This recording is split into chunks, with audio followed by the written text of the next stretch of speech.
Lorsque tu te répands devant Dieu, ce que tu dois faire, tu dois te convertir aussi. Le péché est parmi les obstacles qui t'empêchent de vivre, bien-aimé. Mais seul le pardon. Si ce n'est pas pardonné, bien-aimé, dans le Seigneur, ça sera difficile pour toi d'être aussi pardonné. Corps sans péché, parce que lui-même, il est venu ôter les péchés. Il est venu établir l'ordre dans le royaume. Voilà pourquoi Dieu te demande aujourd'hui certains pardons pour être exaucé. Tu dois aller voir ton ennemi pour te dire que non, moi je te pardonne. Dieu peut te donner ce que ton cœur désire, mais à une seule condition. Tu ne sais pas toujours écouter, bien-aimé dans le Seigneur. Dieu est juste et Dieu est capable de te... As-tu laissé avec le vol? En d'autres termes, si on te donne le travail, tu vas aller voler parce que tu es déjà... Dieu nous aime. Voilà pourquoi il est en train de nous appeler de faire une repentance. Tu as été créé à l'image de Dieu pour ne pas commettre le péché, non.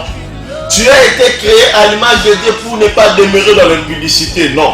Tu as été créé à l'image de Dieu pour ne pas... Tu as été créé à l'image de Dieu pour ne pas demeurer dans l'escroquerie, non, bien-aimé.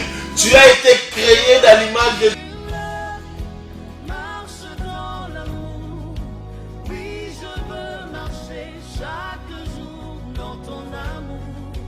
Bien-aimés dans le Seigneur, je vous salue au nom de Jésus. Mon nom c'est le berger Jérémie, je suis missionnaire à Mbandaka.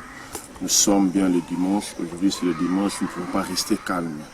Même s'il y a confinement, même s'il y a les choses qui se passent dans le monde, même si le coronavirus nous empêche de se réunir, mais individuellement, chacun de nous, en tant que missionnaire de Dieu, il sait ce qu'il va faire avec Dieu. Voilà pourquoi je te bénis, toi qui me suis ce soir. Voilà pourquoi je te bénis, toi qui es présent en train de me suivre ce soir, bien-aimé dans le Seigneur. Laisse-moi te dire, on est en train de servir Dieu. C'est Dieu qui est notre champion, c'est Dieu qui est notre créateur, c'est Dieu qui est notre Dieu. Chaque dimanche, chaque chrétien a un devoir de se rendre dans la maison de l'Éternel pour louer, glorifier Dieu. Chaque dimanche, chaque chrétien a un devoir de se rendre dans la maison de l'Éternel pour chanter, célébrer la grandeur de Dieu. Quand même il y a confinement, dans nos maisons, nous ne pouvons pas cesser de prier. Nous ne pouvons pas arrêter ou cesser de stopper de prier, bien-aimés. La Bible nous dit, moi et ma maison, nous servirons l'Éternel. C'est-à-dire que la maison de Dieu, de votre famille, vous devez servir l'Éternel, même à l'église, mais même à la maison aussi, bien-aimé dans le Seigneur. Voilà pourquoi ce matin, il y a des familles qui se réunissent dans leur maison, dans sa maison, pour prier. Il y a des familles qui se réunissent dans des maisons pour chanter, célébrer Dieu. Parce que nous connaissons que Jésus-Christ est vivant, il est réellement vivant dans nos cœurs. C'est par la foi que nous croyons que Jésus-Christ est le Fils de Dieu et qu'il est assis dans la droite du Père. On est en train de continuer. Aujourd'hui, nous allons clôturer notre thème que nous avons parcouru pendant ces 3 jours dans la Radio Sarah et sur YouTube. C'est-à-dire que on était en train de parler sur le pardon. Le premier jour, on a parlé sur l'importance. On a défini les pardons. Qu'est-ce que nous avons dit des pardons? Nous avons dit que le pardon est un acte libre et miséricordieux par lequel Dieu donne à l'homme, malgré les péchés, un accès à sa grâce. C'était dans le livre de Romains 5, 2. Et puis le deuxième jour, nous avons parlé, on a dit que non, le pardon doit être total. Là, nous allons parler, nous avons vu ça dans le livre de Luc 7, 47 jusqu'à 48. C'est-à-dire que on est en train de nous parler sur l'histoire. L'histoire, c'était aussi, on a aussi parlé de Marc 11, 25. L'histoire d'une femme pécheresse. Cette femme ne connaissait pas Dieu. Mais il a entendu que Jésus-Christ devait aller dîner chez un pharisien. Elle s'est approchée de Dieu et la femme avait trouvé la grâce et la miséricorde. Dieu lui a dit, va, ta foi t'a sauvé. Dieu a pardonné, c'est-à-dire le pardon était total. Dieu n'a pas vu que la femme était prostituée. Dieu n'a pas vu que la femme était voleuse. Mais Dieu a donné la grâce. Dieu a accordé le pardon à la femme. C'est-à-dire que lorsqu'on se répand, lorsque nous venons à la maison de Dieu, lorsque nous reconnaissons que on s'est mal conduit, lorsque nous demandons pardon, le pardon doit être total. Et nous devons renoncer à ces choses-là pour ne plus recommencer. C'est alors que nous avons encore dit que tu seras béni. Or, je vous avais promis que je vous ai dit, notre conclusion, c'est notre conclusion d'aujourd'hui sur le pardon. Le thème est intitulé « Le pardon nous guérit ». Pourquoi est-ce que le pardon nous guérit? Nous savons tous que non, le péché a une conséquence. On est en train de nous dire, dans la Bible, on dit, Jeune, réjouis-toi dans ta jeunesse, sache qu'un jour l'Éternel Dieu des armées te appellera en jugement. En d'autres termes, chaque chose a son temps. Lorsque nous commettons des péchés, il y a les conséquences qui entraînent, il y a les conséquences qui viennent juste après le péché. C'est-à-dire que tu vas voir remarquer, cet homme était en train de prier, mais à cause du péché, cet homme est devenu loin de la présence de Dieu. Cet homme s'est exposé dans le péché où le diable prend maintenant le contrôle de sa vie. Or, la Bible nous dit ceci, notre corps est le temple du Saint-Esprit. Comme le corps est le temple du Saint-Esprit, nous n'avons pas l'intérêt que nous sommes ici, que l'intérêt n'est plus pour nous de livrer nos corps à l'impudicité dans le péché pour que le diable blague avec nous. Ce que le diable est en train de nous faire comprendre, c'est quoi? Le diable met dans la tête des hommes de Dieu, met dans la tête des enfants de Dieu, que tout ce qu'on est en train de vivre est normal et réel. Mais en réalité, tu es déjà banni de la présence de Dieu, quand même tu sors à cause du péché. Voilà pourquoi notre thème est intitulé « Dieu, le pardon qui nous guérit ». Le pardon qui nous guérit. C'est-à-dire, en d'autres termes, comme je disais, on est en train de nous dire dans la Bible que le salaire du péché, c'est la mort. En d'autres termes, le péché entraîne la mort spirituelle. Le péché peut entraîner la mort physique dans nos vies. Il y a beaucoup de chrétiens aujourd'hui, ils sont en bonne santé, mais parce qu'ils sont en train de demeurer dans le péché, il y a déjà la mort spirituelle qui est en train de les entraîner déjà dans la boue, qui est en train de les entraîner dans la fosse, sans pourtant se rendre compte. Voilà pourquoi ce sont les gens des chrétiens qui sont bannis de la présence de Dieu. Ils ne trouvent pas grâce dans la présence de Dieu à cause du péché. Qui est celui qui trouve qui est celui qui trouve la grâce de la présence de Dieu? C'est les chrétiens à qui il reconnaît que Jésus-Christ est mort pour lui, qu'il doit abandonner avec ses péchés bien-aimés.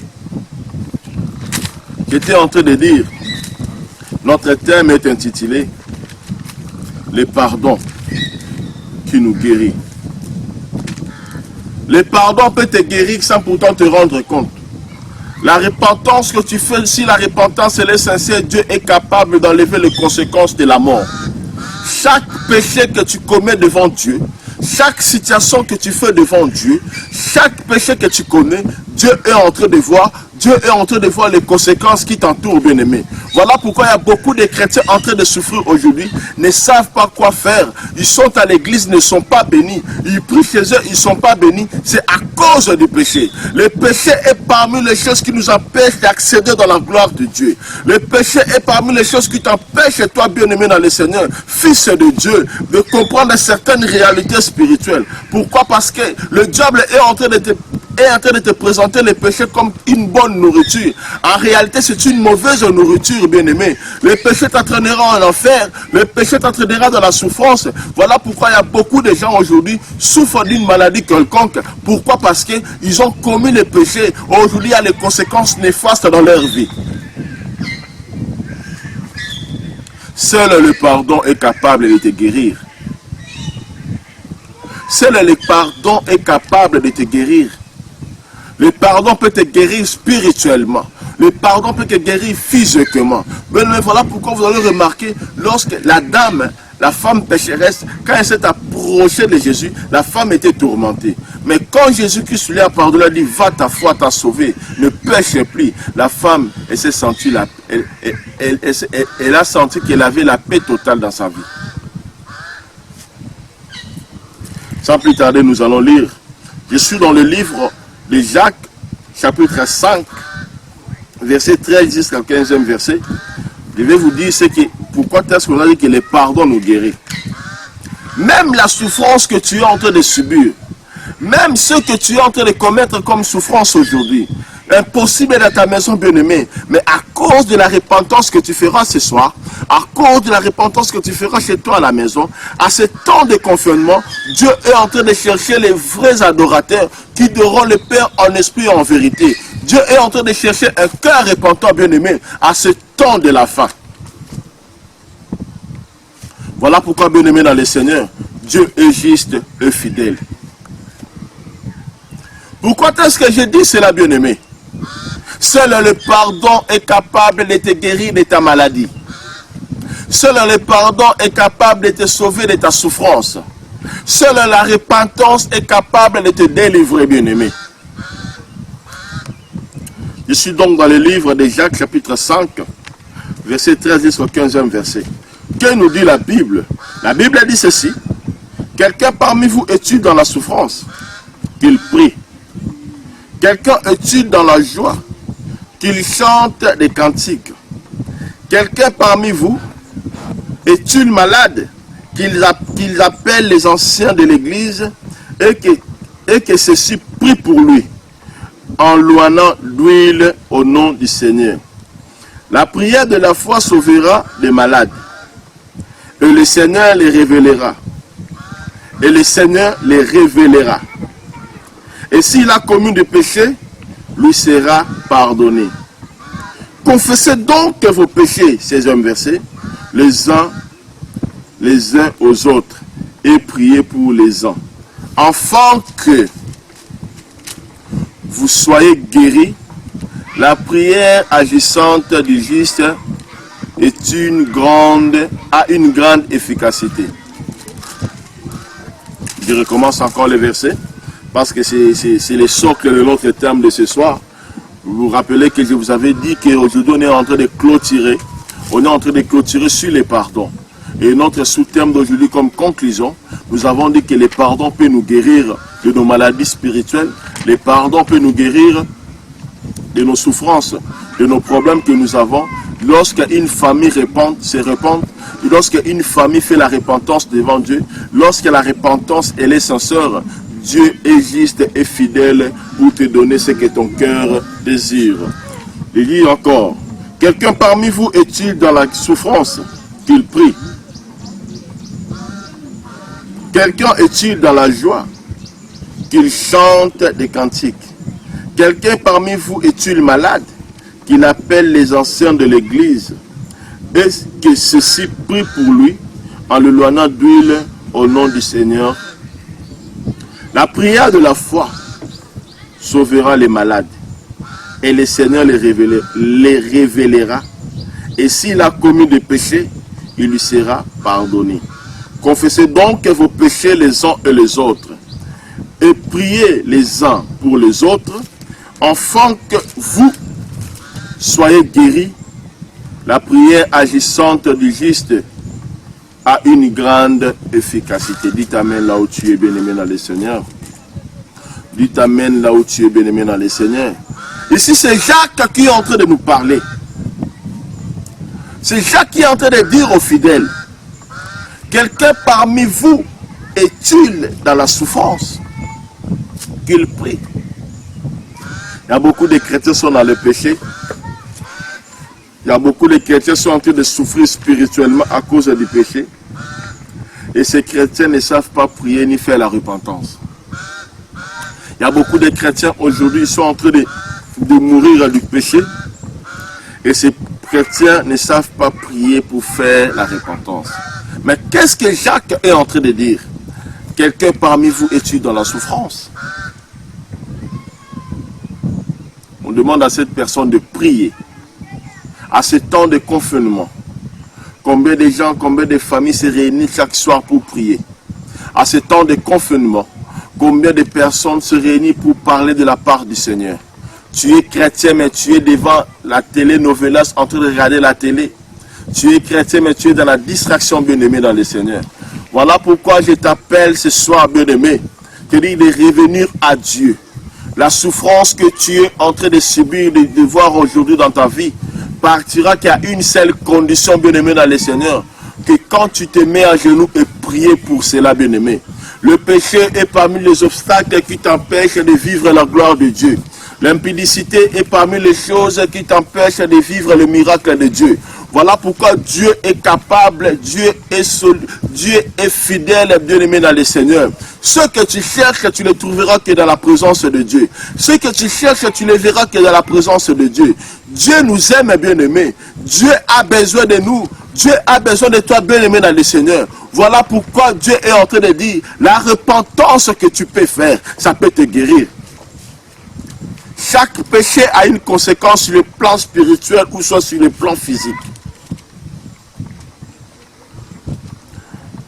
Il y a beaucoup de personnes aujourd'hui, à cause de la prostitution, ils sont malades, bien-aimés.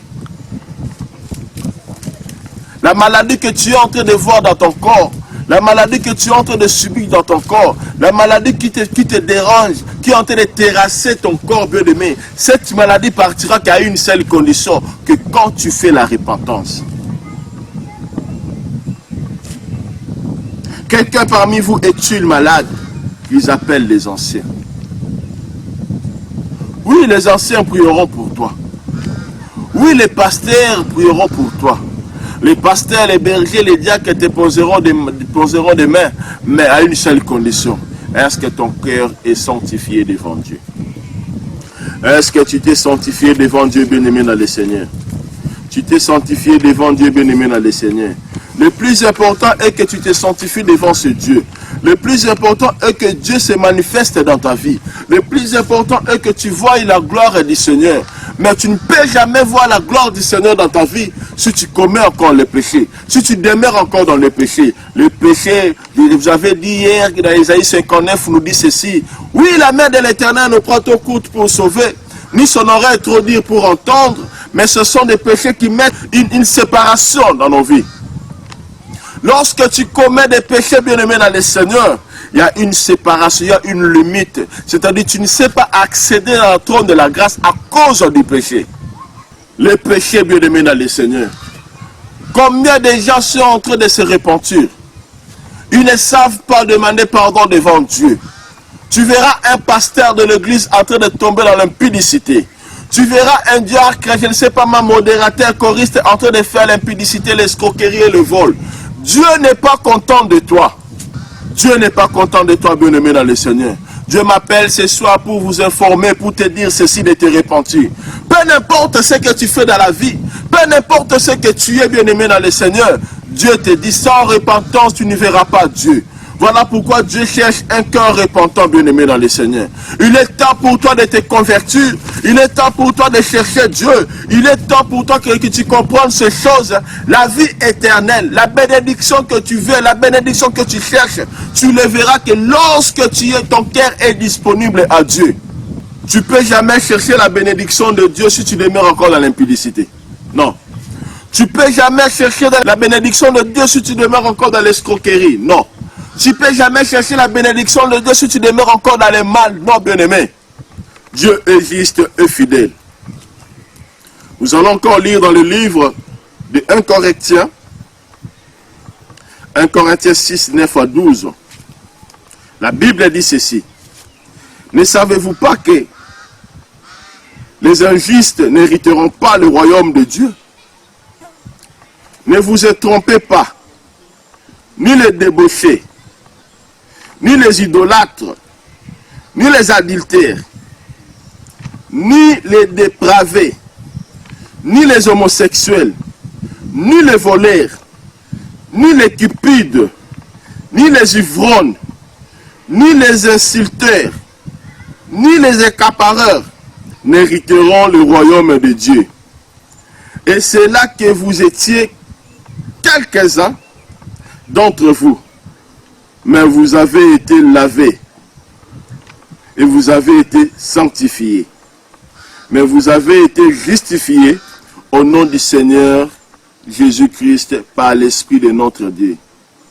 La Bible dit dans le verset 12, tout m'est permis, mais tout n'est pas utile. Tout m'est permis, mais je ne me laisserai pas asservir par quoi que ce soit. Tout m'est permis, bien-aimé, mais tout n'est pas utile. Est-ce qu'il t'est permis de faire l'impudicité? Oui. Mais est-ce que c'est vraiment important et utile devant Dieu? Il t'est permis de voler parce que tu te trouves dans une situation que tu peux voler où personne ne peut te voir. Est-ce que c'est vraiment important et utile devant Dieu? Le verset que nous venons de lire, bien-aimé dans le Seigneur, nous dit ceci. Est-ce que c'est vraiment utile devant ce Dieu? Dans le livre de 1 Corinthiens. Les ivrognes n'hériteront pas le royaume de Dieu. Ils n'hériteront pas le royaume de Dieu, bien-aimé dans le Seigneur. Tout ce que tu feras, bien-aimé, si tu es ivrogne, ça sera difficile pour toi d'hériter le royaume de Dieu. Tout m'est permis, mais tout n'est pas utile. Les idolâtres, aujourd'hui combien de chrétiens sont idolâtres? Aujourd'hui combien de chrétiens s'agenouillent devant des statues où on ne sait pas? Des statuettes où on ne connaît pas. Il y en a combien aujourd'hui? Si tu es encore dans ces choses ici, bien-aimé dans le Seigneur, tu n'hériteras pas le royaume de Dieu. Voilà pourquoi il y a beaucoup de chrétiens qui sont en train de souffrir. Il y a beaucoup de chrétiens aujourd'hui qui sont malades et ne savent pas quoi faire. Pourquoi? Parce que le péché est parmi les choses qui les empêchent de vivre la gloire de Dieu. Pourquoi? Parce que le péché est parmi les choses qui les empêchent de comprendre le royaume de Dieu. Le péché, bien-aimé, si tu demeures encore dans le péché, tu es encore dans le péché, tu te dis chrétien. Tu es en train de passer ton temps pour rien, bien-aimé, à l'église. Tu cherches des bénédictions, tu cherches la guérison, tu cherches tout. Mais il ne faut pas oublier, il ne faut pas ignorer. La Bible nous dit, cherchez premièrement le royaume de Dieu. Cherchez premièrement le royaume de Dieu, bien-aimé. Comment tu peux réussir dans ta vie si tu es encore dans le péché? Ça sera difficile pour toi que tu comprennes ces choses. Ça sera difficile pour toi, bien-aimé dans le Seigneur. Si tu demeures encore dans le péché, ça sera difficile pour toi que tu comprennes les choses spirituelles dans ta vie. Seul Dieu est capable de te sauver. Seul Dieu est capable de t'orienter. Seul Dieu est capable de te faire du bien. Mais à une seule condition, bien-aimé dans le Seigneur, tu dois te repentir.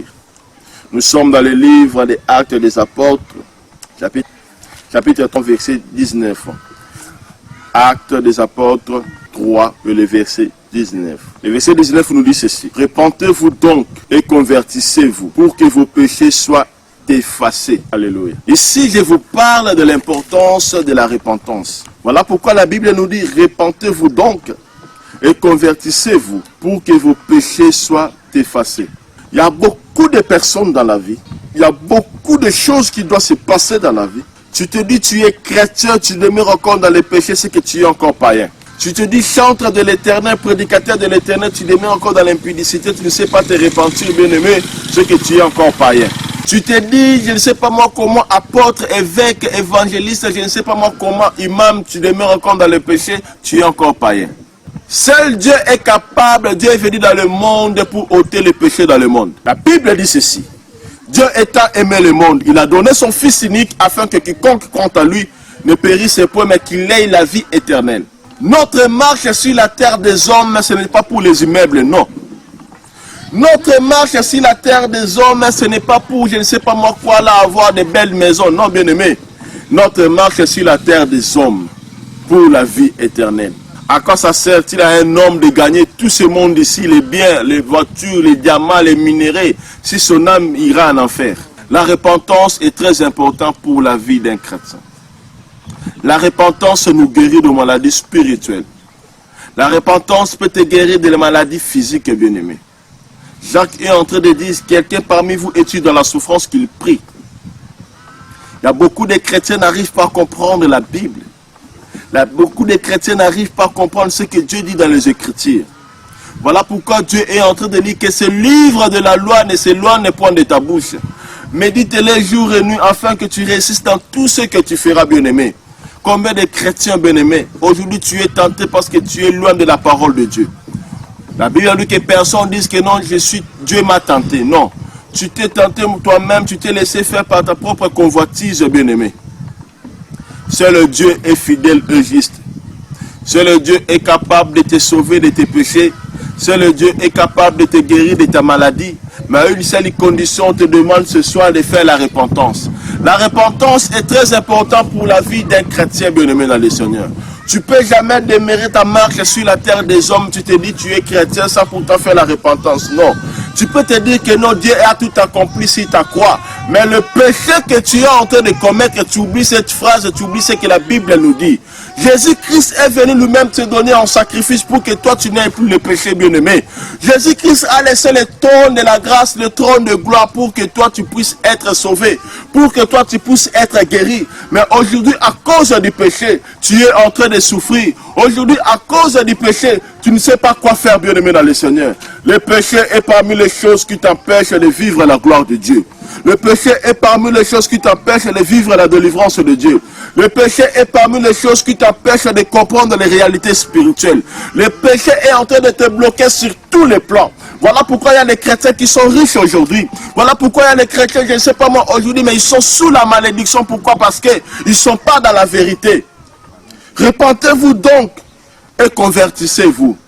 Je suis venu dire à un païen, une personne qui ne s'est pas encore convertie, il est temps pour toi de comprendre que Jésus-Christ est notre Seigneur, Seigneur, Seigneur, Sauveur. Il n'y a que Jésus-Christ qui peut te sauver. Il est temps pour toi de comprendre que Jésus-Christ est venu sur la terre des hommes pour nous sauver. Tu dois te repentir et reconnaître l'efficacité de Jésus-Christ dans ta vie. Tu dois accepter Seigneur Jésus comme étant Seigneur et Sauveur. C'est lui seul qui est capable de te pardonner. Le pardon que tu sais, ça ne viendra pas chez un homme. Seul Dieu est capable de pardonner tes péchés. Seul Dieu est capable d'enlever les conséquences de la mort qui t'a entraîné à cause du péché, bien-aimé. Dieu est capable de te sauver. Dieu est capable de t'orienter. Dieu est capable de te faire du bien, bien-aimé dans le Seigneur. Seul Dieu. Le pardon est très important. Je suis venu te dire ceci, de te repentir. La maladie que tu es en train de souffrir, la maladie qui est en train de coller ta peau, ne sais pas n'importe quelle maladie. Il dit, je suis Jéhovah Rapha. Il dit ceci dans le livre de 3 Jean. Nous allons lire. Il dit ceci. La Bible est claire, bien-aimé. La Bible, Dieu est juste.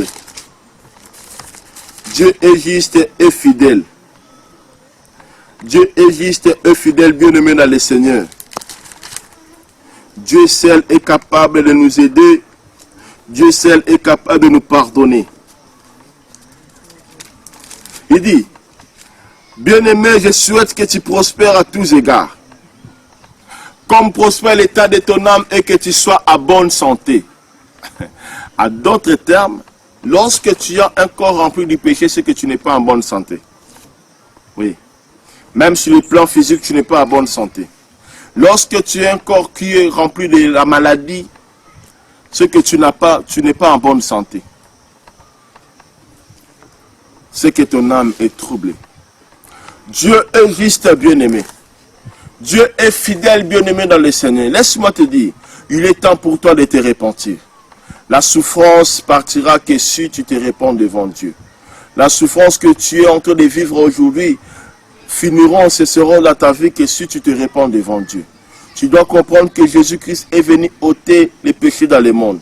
Il a accepté l'œuvre, il a accepté la croix à cause de toi et moi. C'est à cause de toi et moi. Dieu a accepté la croix. Dieu a besoin de toi, bien-aimé. Dieu a besoin que tu reviennes dans ses pieds pour que tu comprennes ces choses, bien-aimé dans le Seigneur. Dieu veut sauver ton âme. Dieu veut te guérir. Mais à une seule condition. Tu dois te repentir devant ce Dieu. À une seule condition. Tu dois comprendre que Dieu est juste et fidèle pour te pardonner. Bien-aimé dans le Seigneur, laisse-moi te dire quelque chose est vrai. Tout ce que tu diras dans la vie chrétienne, parfois si tu vois que ça ne se réussit pas, bien-aimé, tu ne sais pas réussir, il faut à un moment donné t'arrêter. Vois un peu à ton intérieur ta marche avec Dieu. Le but de Dieu, quand Dieu t'a mis sur la terre des hommes, quand Dieu t'a placé sur la terre des hommes, Dieu ne t'a pas envoyé pour aller faire l'impudicité, non. C'est l'œuvre du diable. Le diable est en train de te faire comprendre, croire que non, le péché que tu fais là est juste et bien. Non, bien-aimé. Tu es chrétien. Pourquoi tu ne vois pas les fardeaux de tes péchés, bien-aimé dans le Seigneur? Pourquoi tu ne vois pas le fardeau de tes péchés, bien-aimé? Tu dois comprendre certaines réalités. Le travail de Dieu implique aussi la souffrance spirituelle de Dieu. Comment tu peux dire que non, tu es chrétien, mais tu ne sais pas résister au péché et fuir l'impudicité? Non. Tu ne peux jamais servir Dieu et tu demeures dans l'impudicité, dans les mensonges? Non. Seul Dieu est capable de nous aider. Seul Dieu est capable de nous sauver. Tout est possible à celui qui croit, nous dit les Écritures. Mais avant tout, la repentance est très importante. La repentance est très importante, bien-aimé. Tu as fait les choses qui n'ont pas glorifié Dieu. Tu as fait les choses qui font de sorte qu'aujourd'hui tu puisses être loin de Dieu. Non, bien-aimé. Dieu est là et Dieu existe. Dieu vit dans nos vies, bien-aimé dans le Seigneur. Il est dans nos cœurs. Dieu, il existe, il est réel. Mais si tu ne le vois pas, c'est à cause de tes péchés. Les péchés t'ont rendu tellement aveugle à tel point que tu ne sais pas toi-même qu'est-ce qu'il faut faire. Dieu existe et est réel, bien-aimé. Seul Dieu est capable de t'aider. Seul Dieu est capable de te bénir. Seul Dieu est capable de t'aider, bien-aimé dans le Seigneur. Voilà pourquoi si tu comprends ces choses, tu dois comprendre ceci. La volonté de Dieu, la faveur de Dieu, Dieu nous reconnaît. Dieu nous connaît tous, bien-aimés. Seul Dieu est capable de te bénir. Seul Dieu est capable de te sauver. Répands-toi, bien-aimé dans le Seigneur. On était en train de parler sur les pardons. Tout ça se trouve ici dans l'écriture de Dieu. Tout se trouve dans la Bible. Que ce livre de la loi ne s'éloigne point de ta bouche. Médite-le jour et nuit. C'est alors que tout ce que tu entreprendras comme entreprise, tu auras le succès. Josué 1:8. C'est ce que nous dit la Bible. Tu dois méditer la Bible jour et nuit. Combien de chrétiens sont en train de lire, comprendre les Écritures aujourd'hui? Dans ce temps de la fin, Dieu est en train de sélectionner les familles qui serviront Dieu en vérité et en esprit. Dans ce temps de confinement, Dieu est en train de voir quelle famille est en train de me servir, est en train de me craindre. Parce que les gens viennent qu'à l'église. Et ces derniers temps, il n'y a pas l'église. Mais tu es chrétien. Ce n'est pas à l'église qu'on présente, qu'on dit qu'on est chrétien, non. C'est là où tu es dans ta maison, dans ton quartier, le comportement, ce que tu fais, bien-aimé. Sois un bon témoignage pour les uns et les autres. Lorsque le Saint-Esprit puisse rendre témoignage en toi. Mais Dieu t'appelle ce soir. Dieu m'appelle. Dieu m'a envoyé pour te dire de se repentir. Répands-toi, bien-aimé. Répands-toi. Que le Saint-Esprit nous aide. Que le Saint-Esprit nous aide de se repentir. Que le Saint-Esprit nous aide de se repentir. Que nous puissions faire une repentance sincère devant Dieu. Je prie pour toi, celui qui est en train de m'écouter maintenant. Que le Saint-Esprit puisse t'aider d'abandonner avec le péché. La souffrance que tu as, la maladie que tu as, tu seras guéri, la souffrance partira qu'à une seule condition, que si tu prends une décision d'abandonner le péché. Que le Saint-Esprit puisse t'aider, bien-aimé dans le Seigneur. Que le Saint-Esprit puisse aider nos familles. Que le Saint-Esprit puisse aider la province. Que le Saint-Esprit puisse aider les autorités de l'Équateur. Que le Saint-Esprit puisse nous aider d'abandonner avec le péché. Que le Saint-Esprit puisse nous aider. Que Dieu vous bénisse. Je suis bel et bien votre frère. C'est le berger Jérémie. Je suis missionnaire à Mbandaka. Mon numéro de contact, c'est le 081 166 11 85. Vous pouvez aussi me suivre sur YouTube. Tapez seulement Bergerie Ministry. Je suis là. Bergerie Ministry, je suis là. Vous verrez les prédications. Que Dieu vous bénisse abondamment. Dieu vous bénit. Je vous bénis. Bon dimanche chez vous. Nous avons clôturé notre message, notre séminaire sur le pardon aujourd'hui. Nous avons clôturé. Expérimentez cela. Faites des repentances chez vous à la maison. Vous allez voir ce que Dieu va faire dans vos vies. Vous allez voir ce que Dieu va faire dans vos vies. Que Dieu vous bénisse.